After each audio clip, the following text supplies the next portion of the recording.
जय माता दी। जय माता अर्थ न्यूज़ स्टूडियोज़ में मैं शिवांग सत्य गुप्ता ऐसे मुद्दों पे बात करने की कोशिश करता हूँ जो मुद्दे सीधे जनता को इफ़ेक्ट करते हैं, भारत की सिक्योरिटी को लेके इम्पोर्टेंट हैं और जिनकी प्रेजेंट में इतनी इम्पोर्टेंस है कि जिसकी वजह से फ्यूचर डिस्टर्ब हो सकता है।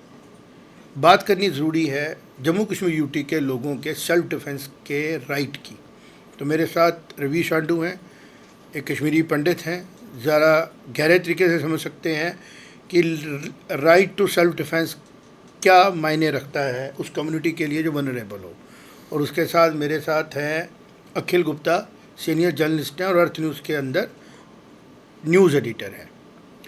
तो बात शुरू करते हैं रविश। ये जो हमने चर्चा की आज की, जैसे हम बात करने शुरू कर रहे थे सत्संग में, कि ये जो आर्म्स को लेके इतनी ज़्यादा चर्चा, इतनी ज़्यादा बातें कि किसी इंसान को लगता है उसकी जान को ख़तरा है तो वो अगर अपनी जान की रक्षा के लिए अप्लाई करता है आर्म्स का, एम्यूनिशन का लाइसेंस, तो आपको लगता है कि जम्मू कश्मीर यूटी वो मिलना पॉसिबल है? जी बिल्कुल। देखिए, मुझे तो कहीं कहीं ये लगता है कि जो एक एम्बार्गो लगाया गया है जम्मू कश्मीर में, इसमें कहीं कोई ऐसी शक्तियों का जो शक्तियों का इस्तेमाल तो नहीं किया जा रहा जो भारत के दुश्मन हैं और जानबूझ के जो यहाँ पे लोग जो हैं, जो देखिए हमारे जम्मू कश्मीर में 1947 से लेके आज तक एक कंटिन्यूस तरीके से जो एक धर्म के लोग थे, हिंदू धर्म के लोग, उनके खिलाफ हमले हुए, जो कि लेटेस्ट 1990 की बात करूँ कश्मीर वादी की, और उसके बाद डोडा किश्तवाड़ वाले इलाके में और रजौरी के इलाके में हम ये जग जाहिर बात है कि क्या क्या हुआ। इस सारे माहौल में सेल्फ डिफेंस एक बहुत ज़रूरी चीज़ रह जाती है एक हिंदू के लिए। जम्मू रीजन में हमने देखा कि 7 अक्टूबर को जिस तरीके का अटैक इजराइल में हुआ, हमारे बॉर्डर्स भी लगभग उसी तरीके से, जिस तरीके से इजराइल के बॉर्डर गाज़ा के साथ लगते थे, वैसे ही बॉर्डर हमारे भी हैं। और हम तो देखते हैं कि हमारे इधर 30 साल से आतंकवादी कभी भी कहीं भी किसी भी रास्ते से आते जाते हैं। तो एक गन का होना सेल्फ डिफेंस के लिए, जो कि एक लास्ट लाइन ऑफ डिफेंस है किसी भी इंसान के लिए, जम्मू या कश्मीर जो पूरी स्टेट में जो एक हिंदुओं की बात करूँगा मैं, उनके लिए ये बहुत ज़रूरी है, ये लास्ट लाइन ऑफ डिफेंस है। और ये जो एक ब्लैंकेट, देखिए क्या एक स्कैम उजागर हुआ था, उसके बाद तो मुझे लगता है कि उस स्कैम का इस्तेमाल करके जानबूझ के जो आबादी है इसको वंचित रखा जा रहा है। अपने एक बहुत बड़ी इंडस्ट्री है, एम्यूनिशन इंडस्ट्री है। जैसे भारत सेल्फ डिफेंस की तरफ जा रहा है, भारत डिफेंस कॉरिडोर बना रहा है। जम्मू कश्मीर की डिफेंस इंडस्ट्री तो बहुत पॉपुलर इंडस्ट्री थी। गन्स के जम्मू में क्योंकि लकड़ी होती है, जम्मू कश्मीर के अंदर जो हमारी गन की जो फैक्ट्रीज थी, बड़ी पॉपुलर उनका एक रोल रहा। तो अखिल, आपका एक्सपीरियंस क्या कह रहा है? आपके पास क्या इन्फॉर्मेशन है इसके लिए? फिर उसके ऊपर आखिरी चर्चा करेंगे कि गवर्नमेंट को क्या करना चाहिए। इसमें मैं ये कहना चाहूँगा कि नो डाउट ये पास्ट में कुछ यहाँ पे गन लाइसेंसेस को लेके कुछ स्कैम्स हुए या कुछ गड़बड़ियाँ आई सामने, जिसके कारण बंद हुआ। लेकिन कहीं ना कहीं जो यहाँ का जो इस बिज़नेस के साथ जुड़े हैं लोग, उनका रोज़गार भी है और उनके घर भी चल रहे हैं, उनको भी नुकसान हुआ है। और साथ साथ में मैं बताता चलूँ कि जो ये गन लाइसेंसेस हैं, ये स्पोर्ट्स एक्टिविटी में भी काम आता है। स्पोर्ट्स में जो लोग लिंक्ड हैं उनको भी कहीं ना कहीं इस चीज़ की ज़रूरत पड़ती है, और इसके चलते हुए जो बैन है तो उनको भी नुकसान हो रहा है। और ये कोई मतलब कि जो ये अथॉरिटीज़ हैं, इनको ये जो देना है, ये उनको किसी के ऊपर कोई एहसान नहीं है। ये सेल्फ डिफेंस में एक इंडियन पीनल कोड के तहत सेक्शन 96 to 106 हैं, उसके तहत देना है और इसके लिए एक सेट प्रोसीजर है। तो उसको अगर फॉलो करेंगी जो कंसर्न्ड सिक्योरिटी एजेंसीज़ हैं या डिस्ट्रिक्ट मजिस्ट्रेट रहते हैं, तो वो उसको पूरा वेरीफाई करके देते हैं। तो इसलिए मुझे लगता है कहीं ना कहीं इस प्रक्रिया को फिर से शुरू करना चाहिए। ये भी लगता है कि आप जो लोगों में रहते हैं, जनता में रहते हैं, हम भी रहते हैं, जैसे अपनी मैं बात करूं या रवि साहब बात करूं, अब रात को निकलते हैं, दिन में निकलते हैं, बड़ी बार महसूस होता है कि हैंडीकैप लगता है अपना आप। क्योंकि सेल्फ डिफेंस के मामले में अगर हम देखें तो राइट टू सेल्फ डिफेंस जो है वो कॉन्स्टिट्यूशन में, जैसे अखिल ने बताया, 96 से 106 IPC के अंदर आता है। It is a statutory right, statutory right है हमारा। दूसरा इसकी कॉन्स्टिट्यूशन की प्रोविजनिंग है right to life include self protection. Right to life include self protection, article 21 constitution fundamental rights का इंडायरेक्ट है ये। और तीसरा इसमें आता है judicial view, multiple supreme court की जजमेंट्स हैं, recognised as an extension of personal liberty. तो कुल मिला के बात यह है कि भारत की सरकार जो है वो लोगों की रक्षा को लेके बॉर्डरों पे तो अपना काम कर रही है। ऑपरेशन सिंदूर जैसे स्ट्रॉन्ग ऑपरेशन किए गए, लेकिन जो लोग खुद अपनी प्रोटेक्शन कर सकते हैं, जो क्राइम से बच सकते हैं, जो आए दिन चोरी चकारी के हादसे हो रहे हैं, यहाँ पे कुछ साल पहले काले कच्छे वालों का गैंग बन चुका था। अगर एक फैमिली को लगता है कि मेरे पास वेपन होना चाहिए अपने बच्चों की, अपनी फैमिली की, अपनी प्रोटेक्शन के लिए, तो अगर वो अप्लाई करता है, पहले तो पोर्टल ही नहीं चलते। और अगर किसी ब्यूरोक्रेट ने किसी लेवल पे कोई करप्शन की है तो उसके लिए एजेंसीज हैं, सीबीआई है, इंक्वायरी है, वो करे। लेकिन आप उस प्रोविजनिंग को ही ख़त्म कर दो, और अगर उसके वजह से कोई बड़ा हादसा कहीं हो जाए फिर ये हाथ में लेंगे बैठ के, क्योंकि इन सब लोगों के पास खुद के लिए पीएसओस तो हैं। बिल्कुल ठीक कह रहे हैं आप। और अगर उसकी जगह पे अगर आप जॉब करते हो, मैं जॉब करता हूँ, काम करते हैं, मुझे लगता है कि हमारे पास वेपन होना चाहिए। और दूसरी बात आप देखो, अब वेपन लेने के लिए लोगों को पठानकोट जाना पड़ता है, 3-4 लाख रुपए की वेपन आ रही है, और जो लोग अग्रेसिव हैं वो 2 महीने वेट करते रहते हैं, और जो एक नॉर्मल आदमी होता है एप्लीकेशन डालता है, जब उसको लाइसेंस नहीं मिलता भूल जाता है। लेकिन जो क्रिमिनल माइंड का है ना, वो 2-2, 3-3, 4-4 महीने जाएगा, बैठा रहेगा और लेके आएगा, उसको मिल जाएगा। तो जब तक आप सेल्फ प्रोटेक्शन को एक फंडामेंटल राइट की शरी में बेशक नहीं लाओ, लेकिन जब स्टैच्यूटरी राइट है एक इंसान का, उसको ईज आउट करो। आप उसके जो भी डॉक्यूमेंट्स चेक करने हैं कर लो, आप उसको कुछ ऐसी प्रोविजनिंग दे दो ना कि भाई तेरे को हम टेम्परेरी लाइसेंस दे रहे हैं, और अगर कोई इंसान को आपको खतरा है कि वो क्रिमिनल कोई केस है, उसको मत दो। बिल्कुल, वो तो आप रोक सकते हो ना, प्रोविजनिंग है। बट अगर आप बनाओगे ही नहीं प्रोविजनिंग, जैसे हमने अप्लाई किया, पासपोर्ट भी दे दिया, सोप भी दे दिया, 4 इंक्वायरी भी, फिर सीबीआई इंक्वायरी करेगी, पता नहीं सीआईडी इंक्वायरी करेगी, जब कोई केस है ही नहीं है उस इंसान के अगेंस्ट, तो वो तो पोर्टल से आना, कोई केस है सीधे लाओ, वो उसके घर जाएंगे, चेक करेंगे। मतलब आपने आधार कार्ड दिया हुआ है, आपने उसको वोटर आईडी कार्ड दिया हुआ है, उसका लाइसेंस के ऊपर ब्लिंकिट का सामान पहुंच रहा है, तो उधर रहता है ना वो। और जिसको किराया है, कुछ है, सिंपल तरीके से कहते हैं ना, bureaucracy of Bharat doesn't own anything, still they do everything. जो मैंने कहा रविश, इसके ऊपर तुम एक्सप्लेन करोगे कि आप समझ रहे हो ना किस किस्म के मामला। देखिए अफसर कहता है एफिडेविट दो, बिल्कुल, अगर तूने ओन ही कुछ नहीं करना है तो तेरे साइन की वैल्यू क्या है? बिल्कुल, जैसे आपने बड़ी अच्छी तरफ अखिल ने भी बताया, आपने भी बताया कि ये कॉन्स्टिट्यूशनल राइट है हमारा अपने आप को सेफ गार्ड करना, अपने आप की अपनी ज़िंदगी बचाना।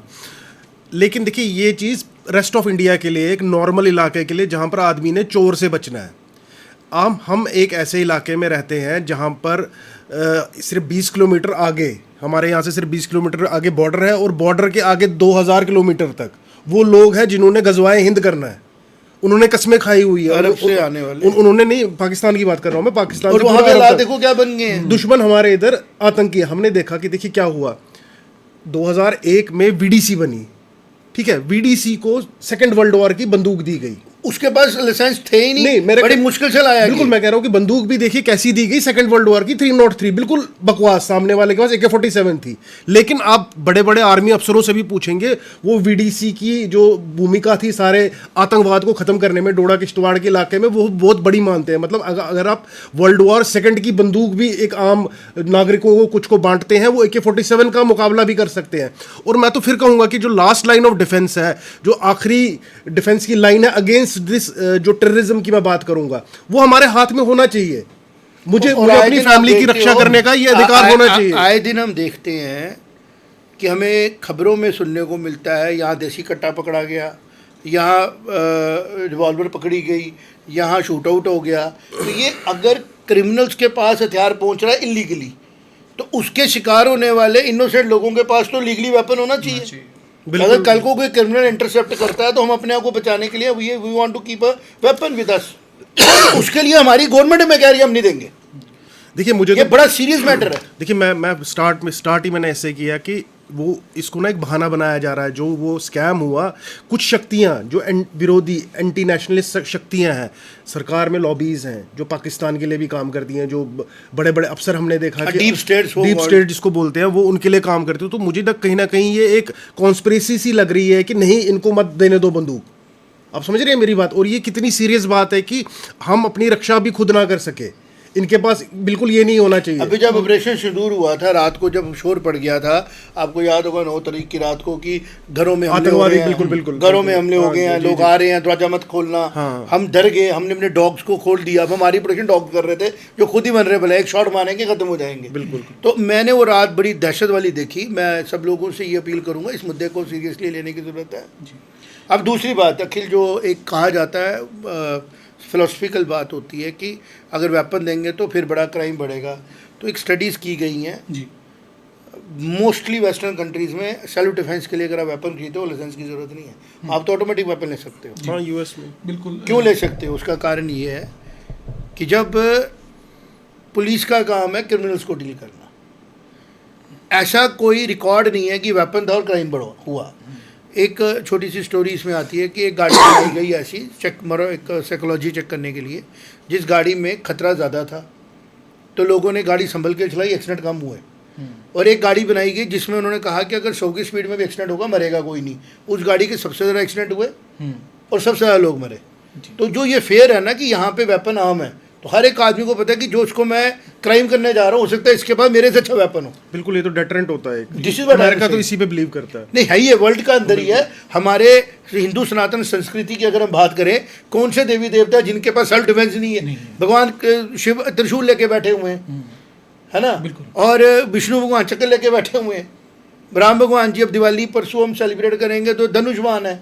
लेकिन नए भारत में, आज के भारत में, उन्हीं की जनता को बोला जा रहा है अगर आपको एक 6 गोली की रिवॉल्वर लेनी है या आपने अपनी कोई वेपनरी लेनी है, आप पहले अपने डीसी के पास जाओ और 2 साल 4 साल लगाओ, फिर भी शायद आपको ना मिले। और उन 2-4 सालों में अगर आपके अगेंस्ट क्राइम होता है तो आप एक स्केप गोट की तरह चुप करके थप्पड़ भी खाओ, गलियों में मारे भी खाओ, डर, और आप डेटरेंट मत दिखाओ। मुझे लगता है इसके ऊपर बात करनी ज़रूरी है और इसके ऊपर बड़ी ज़्यादा बात होनी चाहिए कि अगर डीसी साहब से क्राइम हुआ, कोई करप्शन हुई, तो उनका पर्सनल है ना ये मैटर। चेयर ने बंदी कर दिया करना जी, वेपन का लाइसेंस देना बंद कर दिया, और उससे हमारी जो जम्मू कश्मीर की गन फैक्ट्रीज थी उन पर असर आ गया। बिल्कुल। जम्मू कश्मीर की छवि खराब हो गई कि लाइसेंस मिले। अगर आपको लगता है कि कहीं पे क्राइम हुआ तो क्राइम हैंडल करने के लिए तो पुलिस सीआरपी आपकी है। बट आप क्राइम के आड़ में, जम्मू में अगर आबादी है 1 करोड़ 20-25 लाख लोगों की, अगर उसमें से आपको पता है कि एक्टिव यहाँ पे हमारे पास टेररिस्ट है 100-150, और क्राइम भी तो है, बिल्कुल। बॉर्डर स्टेट है जी 4 बॉर्डर्स लगते हैं, बॉर्डर से ड्रग का क्राइम हो रहा है। हम खुद डरते हैं जिन एरियाज में हम रात को भी हम 10-11 बजे शूट कर रहे हैं, हम घर जाएंगे, हमारी प्रोडक्शन क्या है? हम पहले 112 डायल करेंगे, 100 नंबर डायल करेंगे ताकि हमें आके बचाओ। तो ये मुझे लगता है एक बड़ा सीरियस मैटर है जिसके ऊपर जितना मिनिमम रिक्वायरमेंट है किसी को गन लाइसेंस देने के लिए किसी और स्टेट में, उतने ही फॉर्मेलिटीज़ के साथ ये मैंडेटरी होना चाहिए कि भाई जो अपनी गन लाइसेंस लेना चाहता है, जिसको कोई क्राइम का ऑलरेडी कोई ऐसा रजिस्टर्ड केस नहीं है, प्रूवन केस नहीं है, उसको राइट है सेल्फ प्रोटेक्शन करने का। और अगर उसका कोई हथियार होता है, उल्टा बेनिफिट है, क्योंकि आपकी वेपन सीधा रजिस्टर्ड होता है, आपके पास उसकी फॉरेंसिक होती है, उसमें से अगर कोई क्राइम हो रहा है यू कैन ट्रेस इमीडिएटली। बजाय इसके कि आप उनको रोको अपने पे क्या बोलते हैं अटैक करने से। तो you have a comment on it so that हमारी ये बात कहीं पहुंचे और लोग इसको शेयर करें। और अर्थ न्यूज़ का जो प्रयास है, जो कोशिश है कि वो मुद्दे जो आगे चल के इम्पोर्टेंट होने वाले हैं, क्योंकि जिस तरीके से हम लोग आगे बढ़ रहे हैं, हो सकता है जैसे अभी पिछले दिनों में हमने देखा कि पाकिस्तान के कुछ लोग इलीगली यहाँ रह रहे थे, जिसके बारे में हमने देखा ऑपरेशन सिंदूर वापस भेजा गया, and they are in thousands, not in hundreds. और अगर वो लोग यहाँ पे रह रहे हैं और उनका कोई नेक्सस है तो we are in trouble, we are in danger and we should be protected. Police का काम है क्राइम को रोकना, अपनी प्रोटेक्शन करना, अपनी फैमिली की प्रोटेक्शन करना तो हर बंदे का राइट है। और हम इसके ऊपर ज़रूर बात करेंगे, और हमारे साथ लोगों ने बात की भी थी, और हमने आज लीगल मैटर लाया कि इट इज़ अ ब्रीच। ये हमें हमारा जो स्टेचुटरी राइट है वो नहीं मिल रहा है। गवर्नमेंट ऑफ जे.एंड.के को जागना चाहिए और इसके ऊपर एक प्रॉम्प्ट एक्शन लेनी चाहिए। बिल्कुल। इसमें मैं रवीश जी के साथ भी सहमत हूँ, सर के साथ भी, कि पिछले कुछ अगर हम 4-5 साल की बात कर लें तो अगर हम क्राइम रेट की भी बात करें, टारगेटेड किलिंग की भी बात करें, और Jammu region, specially Jammu region की कुछ वनरेबल डिस्ट्रिक्ट्स हैं उनमें भी मिलिटेंट अटैक्स जम्मू रीजन में, जो सांबा टेररिस्ट अटैक, वो बढ़े हैं। तो उसके कारण गन लाइसेंसेस की जो रिक्वायरमेंट है या नीड है वो मुझे लगता है रवीश, अगर एजेंसीज को पता हो जो भारत के खिलाफ काम करती है कि भाई इस गांव में तो इनके पास वेपन्स हैं, बिल्कुल, तो सर, उनको डेटरेट मिलेगा ना, डर लगेगा आने में। बिल्कुल, जान मैं- सबको प्यारी देखिए, होती है। मैं तो इसमें ये जोड़ूंगा कि ये जो मसला है कि ये इशू करने, ये एक नेशनल सिक्योरिटी मसला है। और मैं नन अदर देन गृह मंत्री अमित शाह जी से रिक्वेस्ट करूंगा कि आप ये मसला है, इसकी ग्रेविटी समझिए कितना ज़रूरी है। देखिए, ये जो जम्मू कश्मीर के अंदर जो चल रहा है या कश्मीर वादी के अंदर की, मैं एग्जांपल देता हूं आपको। कश्मीर में जंग जो थी वो कश्मीरी हिंदू और कश्मीरी मुसलमान की नहीं थी, या कश्मीरी पंडित और पाकिस्तान की नहीं थी, ये हिंदुस्तान और पाकिस्तान की जंग थी। और हमारे ऊपर इसलिए अटैक हुआ रास्ता उन्होंने नया पकड़ा, क्योंकि हम रिलीजियस सेंटिमेंट बिल्कुल, क्लियर बिल्कुल। करो। क्योंकि हमें आइडेंटिफाई किया जाता है Indians, Hindus in J&K are identified as Indians macro level पे। हाँ, तो हम उनके नेचुरली जो है वो ज्यादा मेहनत कर रहे हैं टेररिस्ट को खत्म करने में। नहीं, मैं आर्मी पाकिस्तान में, के एंगल से, पाकिस्तान एक को लगता है कि आतंकवादी जितने के भी एंगल मुस्लिम से। यहाँ पे हैं वो सारे मेरे हैं। हाँ, और हिंदू सारे मेरे खिलाफ खिलाफ है। उसका एक जनरल बिल्कुल।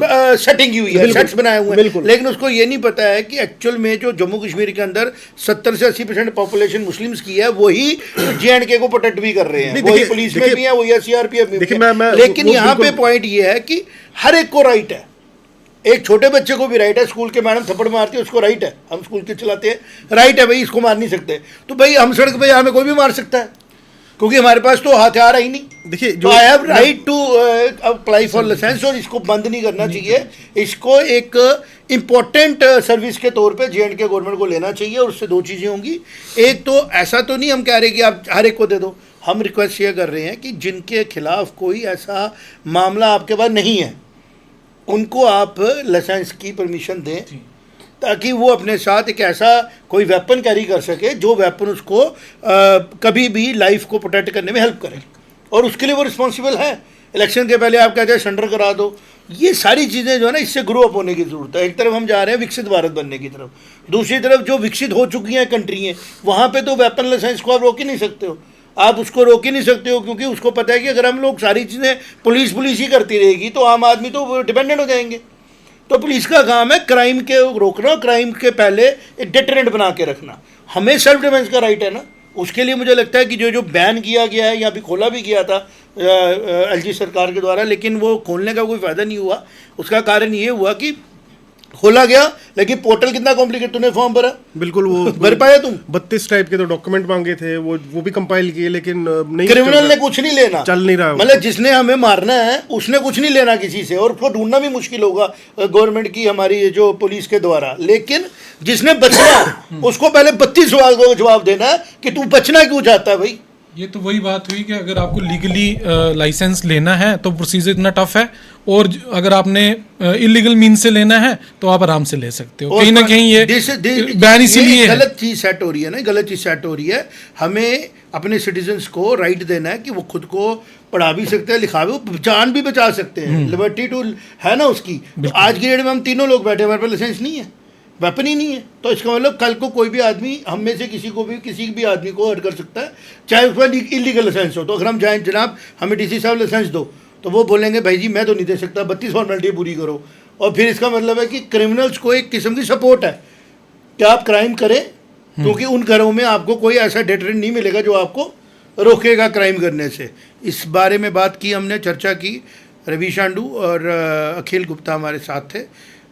अच्छे मुद्दों पे बात करेंगे, जनता के अंदर जो इम्पोर्टेंट इंफॉर्मेशन होनी चाहिए उसके बारे में बात करेंगे, और कोशिश करेंगे कि जम्मू कश्मीर से अर्थ न्यूज़ जो है अपना काम इस तरीके से आगे बढ़ाती रहे और प्रोसेस और पॉलिसीज़ पे बात करती रहे जिसकी ज़रूरत है। बाकी आप सब लोग हमें देख रहे हैं, सब्सक्राइब कर रहे हैं। 6 लाख हमारा होने वाला है टारगेट पूरा, और कोशिश करेंगे कि इन्फॉर्मेशन शेयर करें, अवेयर करें, अलर्ट करें और सेफ रखें। Thank you very much. जय माता। जय माता।